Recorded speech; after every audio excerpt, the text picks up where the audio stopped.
¿Ya, Charo? Sí, vamos con Antonio Baranda. Gracias, presidente. Buenos días. Pues hay varios temas, pero me gustaría empezar con el asunto de la vacunación a los médicos privados. Hay varias asociaciones de médicos privados que están reclamando, que están exigiendo vacunación. Incluso el día de hoy hay una protesta fuera de Palacio Nacional de personal médico que está pues solicitando que se le vacune. El día de ayer planteaba que la población objetivo en este momento son los adultos mayores. En ese sentido, preguntarle si hay posibilidad de que se abra la vacunación a los médicos privados o tendrían que esperar a que les toque en función de su rango de edad, presidente. Sí, miren, se está llevando a cabo un programa en el que, de acuerdo a la recomendación de los médicos especialistas, se prioriza, es decir, se le da atención especial a los grupos que se consideran más vulnerables. Lo primero, para aclararlo, fue atender a médicos, enfermeras, trabajadores de la salud que desde el principio están en hospitales COVID.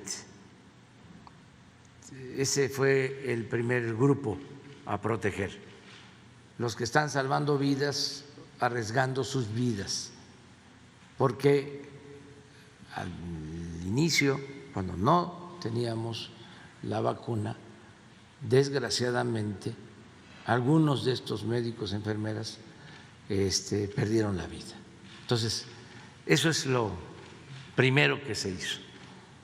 Ya casi terminamos de vacunarlos en segunda dosis a todos. Lo segundo son los adultos mayores de 60 en adelante, porque se argumentó, además de la solidaridad, del humanismo, de que como es una población más vulnerable a la pandemia por la edad, se manejó por los médicos de que si vacunábamos a todos los adultos mayores de 60 años, se reducía la mortalidad por COVID hasta en un 80%. Entonces, lo más importante de todo es salvar vidas. Lo más importante de todo es la vida, es el principal de los derechos humanos.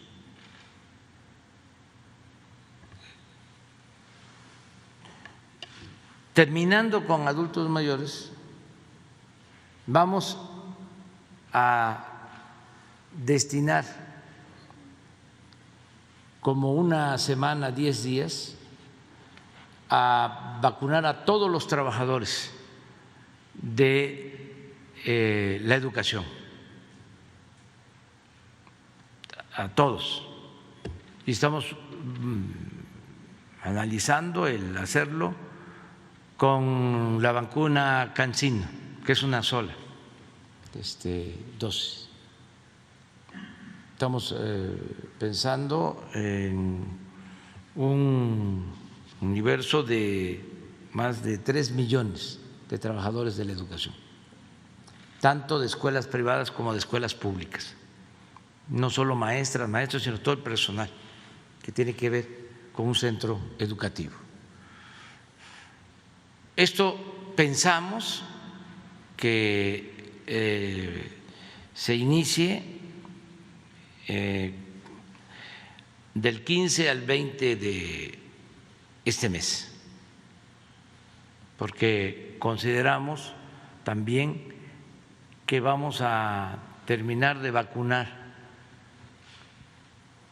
con una dosis a todos los adultos mayores alrededor del día 20 de este mes, a todos los adultos mayores. Entonces, al mismo tiempo vamos a iniciar la vacunación de los trabajadores, maestras, maestros, personal de el sector educativo. Y en paralelo, casi al mismo tiempo, seguimos con segundas dosis y vamos a iniciar la vacunación de la población de 50 a 60 años, de 50 a 59 años. Si no nos falla el abasto de las vacunas, a finales de este mes ya comenzamos con población de 50 a 59 años.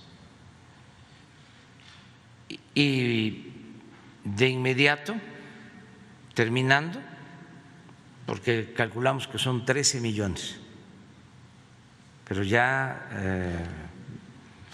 vamos a tener vacunas suficientes.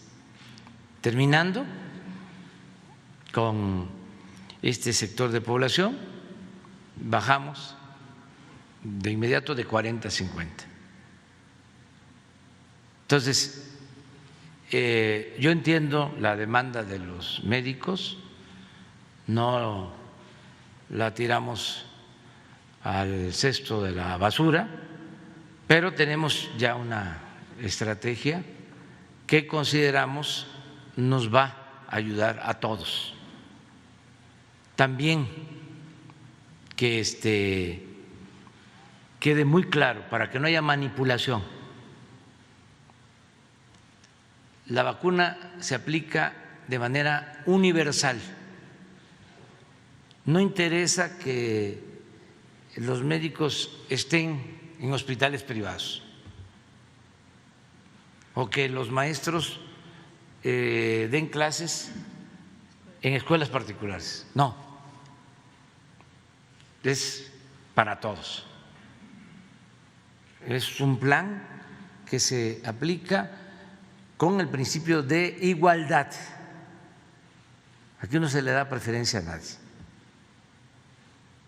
ni al presidente que le dio COVID y que pudo vacunarse bajo cualquier pretexto, ya lo he dicho, para dar el ejemplo de que la vacuna no hace mal. Aquí se vacuna el presidente. No. Y el ejemplo del secretario de Marina, que ahí está postrado todavía, recuperándose, que pudo haberse vacunado. El ejemplo del secretario de la Defensa, que pudo haberse vacunado. El ejemplo del secretario de Salud, que pudo haberse vacunado. Imaginen si esto se hubiese llevado a cabo de esta forma en los gobiernos anteriores.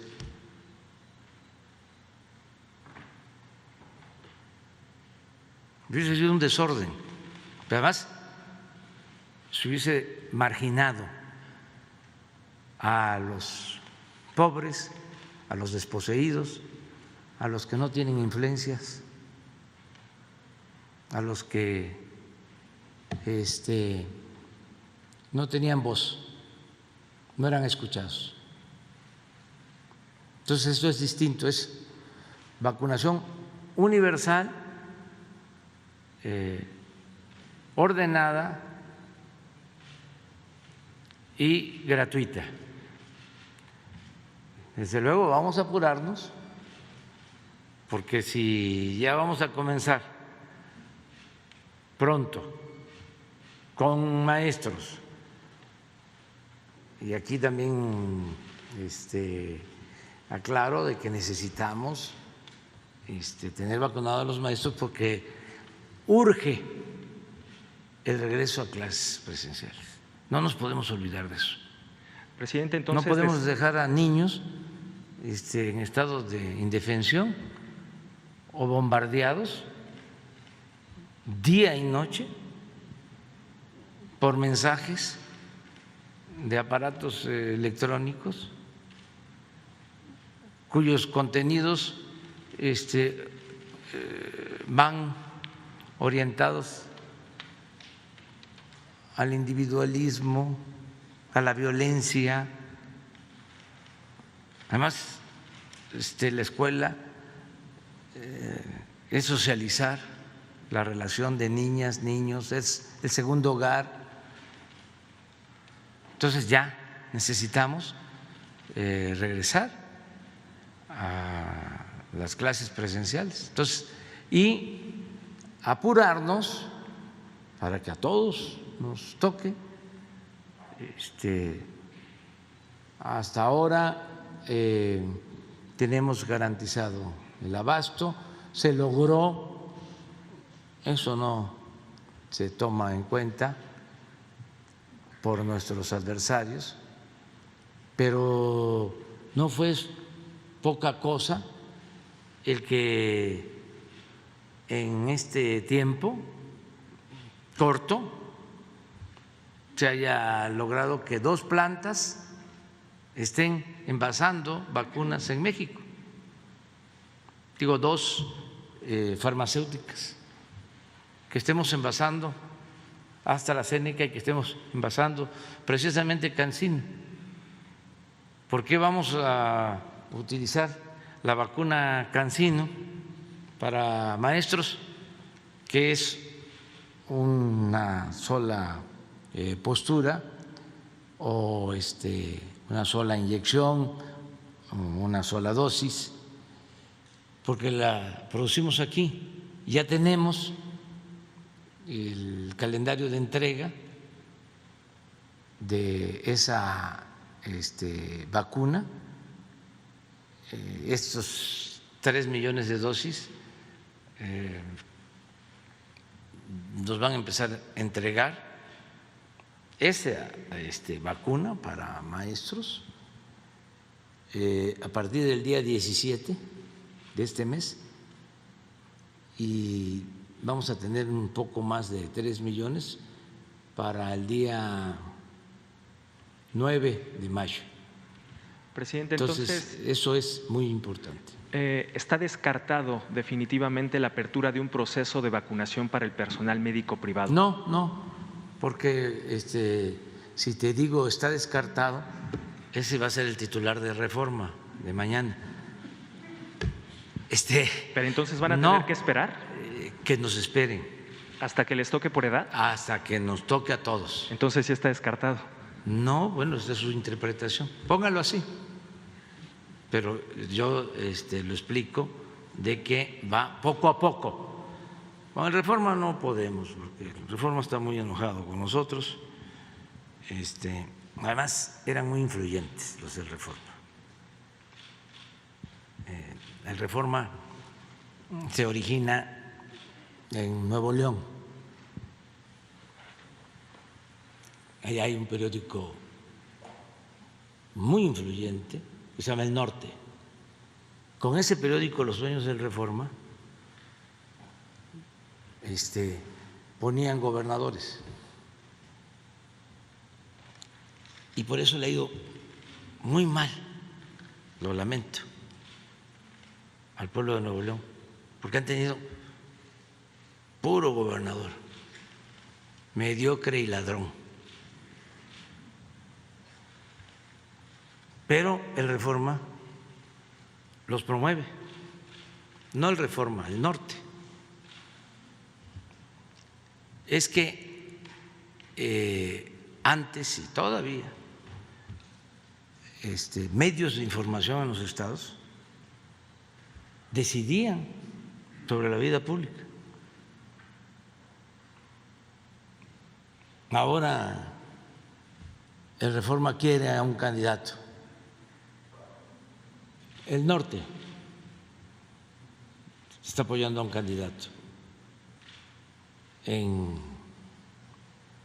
Nuevo León, abiertamente, pero no es el único caso.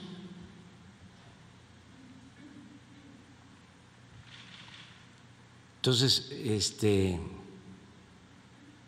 se meten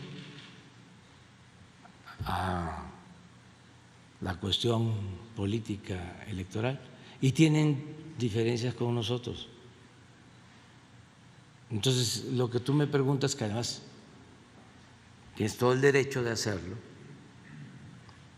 como también yo también tengo el derecho a la réplica, tiene que ver con una campaña que traen en contra de nosotros para echarnos encima a los médicos. Muy perversa y al mismo tiempo elemental. O sea, para que los médicos se inconformen con nosotros porque no los vacunamos, odontólogos, o sea, muchos médicos. Entonces yo les digo a los médicos y a los odontólogos de que existe esta campaña de El Reforma y del Norte en contra de nosotros y que nos esperen porque los vamos a atender a todos, nada más que se está definiendo una estrategia. ¿No cree que el gobierno es el que se está echando encima a los médicos no vacunándolos a pesar de que tienen contacto con pacientes con COVID? No, nosotros atendemos a todos y nos guiamos por lo que nos dicen los especialistas y lo que más nos importa es salvar vidas. Y si se trata de recibir presiones, pues estamos acostumbrados a enfrentar a grupos de presiones.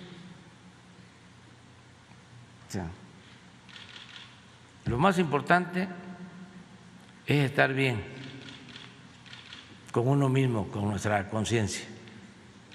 Eso es lo más importante. Son solo preguntas por las protestas que hay en las calles, presidente, pero tengo una segunda pregunta. ¿Qué diagnóstico tiene sobre el contrabando de combustibles en la frontera norte? Hace unos días ya planteaba este tema, aparentemente está focalizado en el estado de Tamaulipas. Me gustaría saber qué diagnóstico tienen sobre esto y sobre la limpia en las aduanas.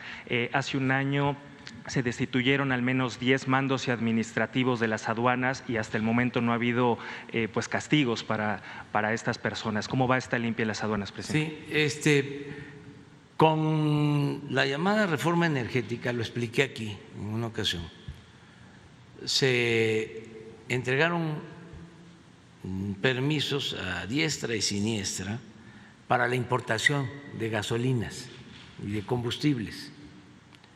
Se entregaron más de 1,000 permisos a distintas personas y a empresas. Poco a poco se han ido cancelando esos permisos porque se entregó a gente que no se dedicaba a ese negocio de la venta de combustibles, no eran empresas del sector energético y ellos mismos dejaron de usar los permisos o se cancelaron por el tiempo. En ningún caso hubo un proceso arbitrario, a nadie se le quitó un contrato. Es un poco lo que sucedió con las concesiones mineras que se han venido limitando, reduciendo, porque se entregaron muchísimas para la especulación financiera. Y como tienen que pagar impuestos, y antes se les condonaba y ahora no, pues prefieren regresar las concesiones. Algo parecido sucede con estos permisos de importación de combustible y ahora han quedado alrededor de 70 permisos de importación. De todas formas, se detectó de que hay contrabando de gasolinas y se está llevando a cabo una limpia en aduanas. Ya las aduanas están manejadas por la Secretaría de la Defensa y por la Secretaría de Marina. Y ya se están logrando resultados. En el informe que me entregó reciente el secretario de la Defensa sobre el manejo de aduanas, se incrementó en 3 veces la recaudación en aduanas, donde ellos ya están actuando. Entonces estamos limpiando y vamos a seguir limpiando. Pero también por eso es la ley que enviamos al Congreso, o la iniciativa de ley, para, en su caso, sea analizada y aprobada por los legisladores, la ley de hidrocarburos. Eso es lo que va a controlar, para que Pemex tenga de nuevo más control en todo lo que tiene que ver con la distribución de las gasolinas. Estamos poniendo orden en ese sentido. Yo espero que antes que finalice este periodo, desde luego eso va a depender de la agenda que tengan en el Senado, en la Cámara de Diputados, de los tiempos y de lo que ellos decidan, pero ojalá y ya se apruebe esa ley de hidrocarburos. Nos importa mucho y vamos a cerrar completamente el contrabando de combustibles. ¿Qué información adicional tiene precisamente sobre este contrabando? Porque aparentemente las bandas que antes se dedicaban a este huachicoleo ahora están, trasladando sus actividades a este tipo de contrabando, a través de aduanas y puertos. Que estamos ya enfrentándolos, combatiendo ese contrabando, ese huachicoleo, y pronto vamos a controlarlo. Nosotros somos muy perseverantes y somos libres. Eso es lo bueno de la democracia. Cuando la autoridad solo le debe al pueblo su cargo o encargo, el que manda es el pueblo, el único amo es el pueblo. Pero si al presidente lo ponen con dinero, con campañas mediáticas, los grupos de intereses creados, pues el presidente no representa al pueblo, representa a quienes lo impusieron. Por eso es muy importante la democracia. Imagínense si hubiese ganado otro partido, ¿qué hubiese sucedido en el caso de los impuestos? Seguirían condonando los impuestos a los de mero arriba, como pasaba. De ahí el enojo que tienen. ¿Saben qué están ahora tramando? Porque no siempre piensan, traman, de que ya se va a terminar el sexenio. Se quieren ir a juicios en todo y con tácticas dilatorias, esperar a que termine el sexenio, porque están apostando ya a que van a regresar y que entonces pues ya no van a pagar impuestos y van a regresar por sus fueros. Pues están muy mal, entre otras cosas porque falta mucho. Ni modo que un juicio, por más que lo alarguen, lo pateen, como se dice coloquialmente, que lo vayan pateando, se lleve 3 años. No lo vamos a permitir, porque aquí vamos a estarlo denunciando. Eso del juez que concede el amparo para favorecer a empresas de la industria eléctrica, empresas que pagan menos por la electricidad que lo que pagan los ciudadanos en sus domicilios.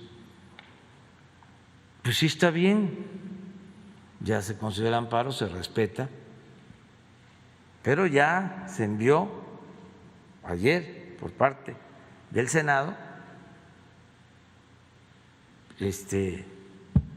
una queja, un recurso a la Suprema Corte de Justicia. Tienen que resolver, igual nosotros, y hay plazos. Ya no es el tiempo en que detuvieron a Caro Quintero y lo tuvieron 27 años sin sentencia. Imagínense eso. ¿Cómo vamos nosotros a permitir esas cosas? Entonces, falta mucho todavía, primero. Y segundo, que está por verse si el pueblo va a querer que regresen los saqueadores, los rateros. Dos últimas cosas del mismo tema, presidente. Decía hace varios meses, quizá hace un año, que las aduanas son un monstruo de 100 cabezas y considera que después de los cambios que ha habido y las acciones que han implementado, lo sigue siendo un monstruo de 100 cabezas. Y preguntar sobre el tema que expusieron el día de hoy, esta extracción ilegal de combustible en Ecatepec, si se sabe qué red o qué organización pudiera estar detrás de esta extracción que la semana pasada describieron como de dimensiones industriales, y si ya saben más o menos o han calculado cuánto se extraía en promedio de este sitio. Gracias. Sí, se detiene constantemente a bandas, a grupos, siguen habiendo tomas clandestinas. Aquí aprovecho para hacer un llamado a los habitantes de los pueblos para que no se regrese a la práctica que se había establecido de que participaba todo el pueblo. Abrían un ducto, hacían una zanja, una especie de alberca,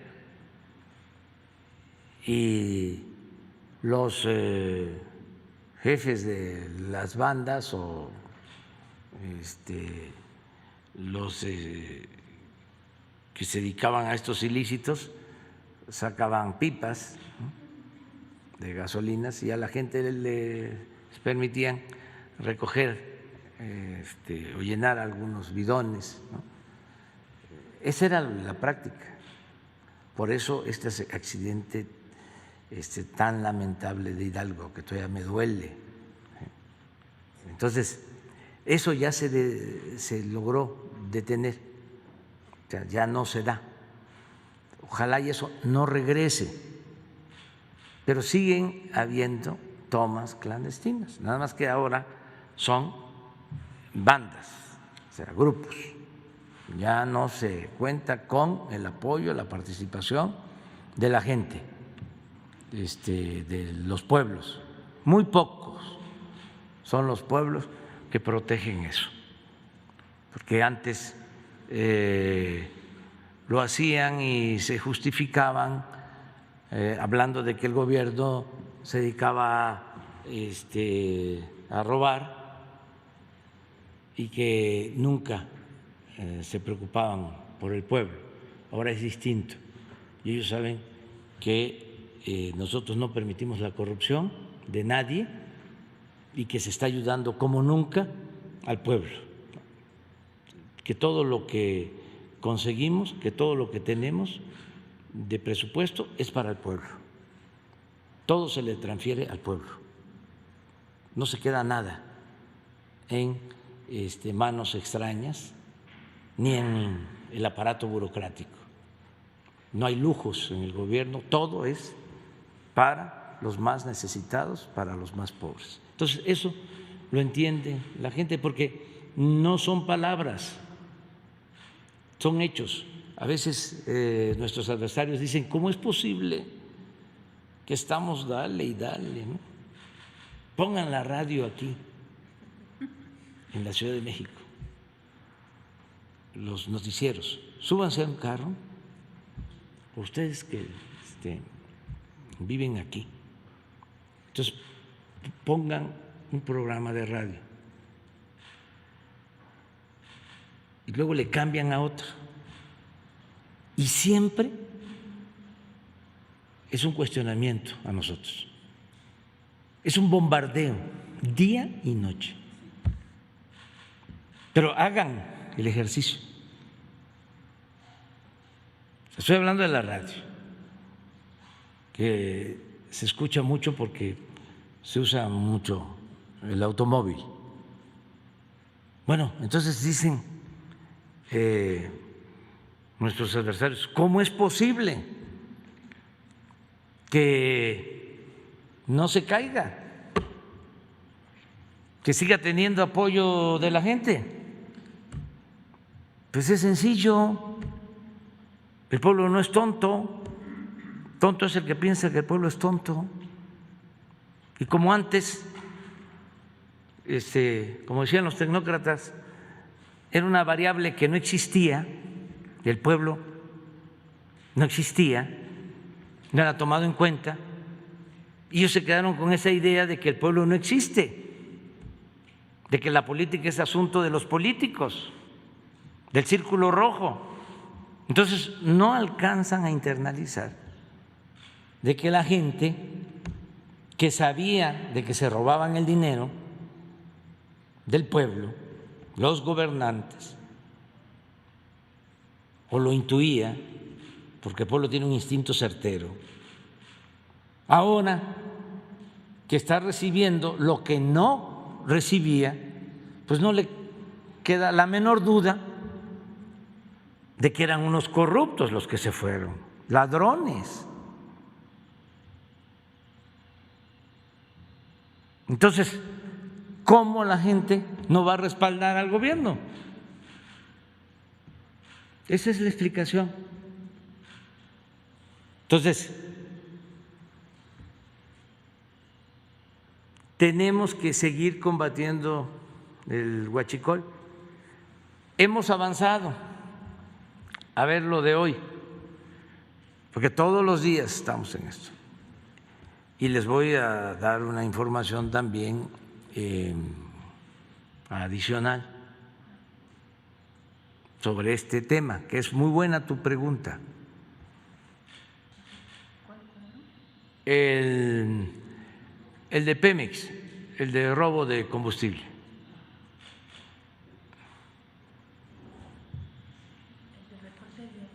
Sí. El del reporte diario. Sí, es este. Esto fue ayer. Antier, 7 de abril. 7. Esto es lo que cerró. O sea, por lo que tú estás preguntando. Todavía. Nada más que miren cómo estaba antes. Estos son 81,000 barriles diarios. Noviembre, cuando entramos aquí y el 20 de diciembre tomé la decisión y entró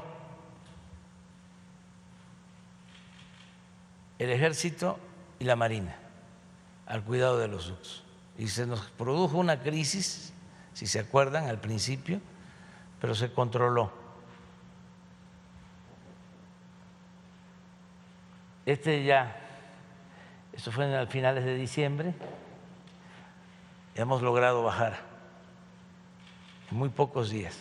Ya después nos hemos mantenido así, tenemos un promedio de 5,000 barriles. Es todavía bastante. Si vieron las tomas estas clandestinas, muchas vienen de tiempo atrás.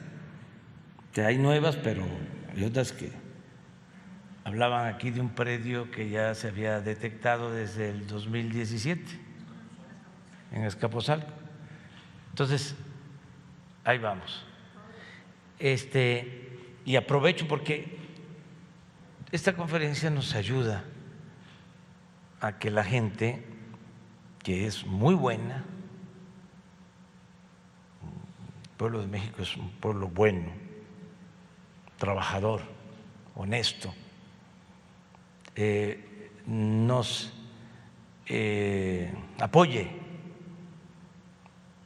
Esa es la diferencia también que tenemos con el pensamiento conservador. Para el conservador, el pueblo es malo y es flojo.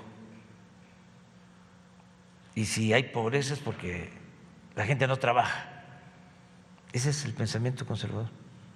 Nosotros pensamos que todos nacemos buenos y que son las circunstancias las que llevan a algunos a tomar el camino de las conductas antisociales. Es una diferencia. Y pensamos también, a diferencia de los conservadores, de que con el trabajo, con el estudio, se puede ir ascendiendo en la escala social, lo que se llama movilidad social, y que el que nace pobre puede ir progresando y saliendo adelante con su trabajo, con su esfuerzo, con su estudio, siempre y cuando tenga opciones, tenga oportunidades. El conservador piensa que el que nace pobre muere pobre. Y hasta lo convierten en teoría, en doctrina. Ni modo, ¿sí? Esa es la ley de la vida. Hay afortunados y hay quienes no tienen la fortuna, la suerte de salir adelante, como si eso fuese lo que lo determinara. Nosotros pensamos de que si se tiene un gobierno que represente a todos y que ayude a los más necesitados, siempre se va a tener una sociedad más justa, más igualitaria. Los conservadores apuestan a que el Estado no se meta en eso, que no busque que haya equidad, que no busque el desarrollo, sino que proteja a las minorías y que el mercado, es decir, el dinero, ¿sí?, va a resolverlo todo, como si la riqueza fuese contagiosa o permeable. ¿Se acuerdan de que usaban la pseudoteoría del goteo? Si llueve fuerte arriba, gotea abajo. Pero la riqueza no es permeable, se requiere del Estado. Imagínense, si el Estado está secuestrado y está al servicio de una minoría, pues no pagan impuestos y no se tiene presupuesto pues para ayudar a la gente que lo requiere. Entonces, nosotros pensamos que vamos a seguir combatiendo el huachicol, en el gas también, el contrabando. Y lo que quería decirles es que hoy el secretario de la Defensa presentó el informe semanal sobre las tomas clandestinas y a ver si nos ponen la información. Es un llamado al pueblo de Hidalgo, porque es donde más tomas clandestinas tenemos, y a las autoridades.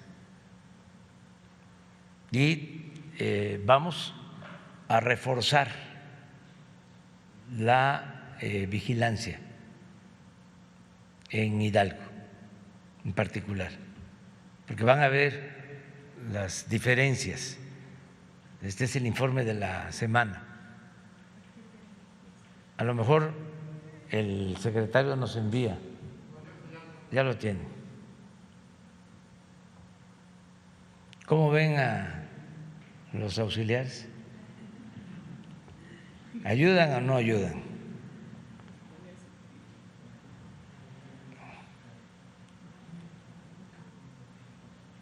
Casi no falla.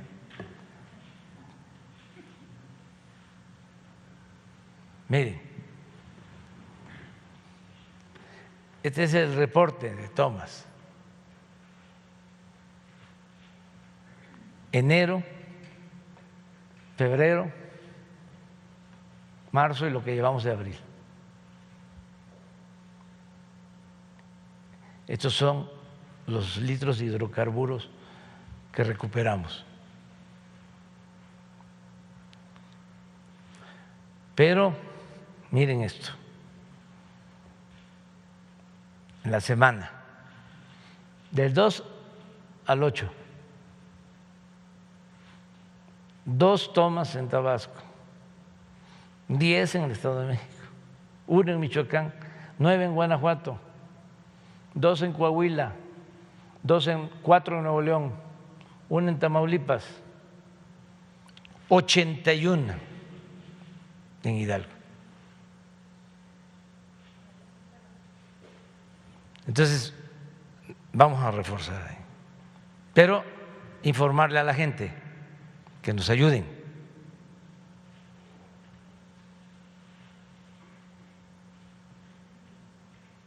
Es importante lo de tu pregunta por todo esto, y sí vamos a traer también el informe de lo que estamos recaudando en las aduanas a partir de que se están llevando a cabo los cambios de los funcionarios de aduanas. O sea, no quiero generalizar, pero sí habían muchos actos de complicidad, de corrupción. Las aduanas del norte las manejaban por influyentismo político. Les diría que tenían mano los gobernadores y apoyaban a determinadas personas. Eso ya se terminó. Te estamos poniendo orden con ese propósito. Muy bien. Vamos con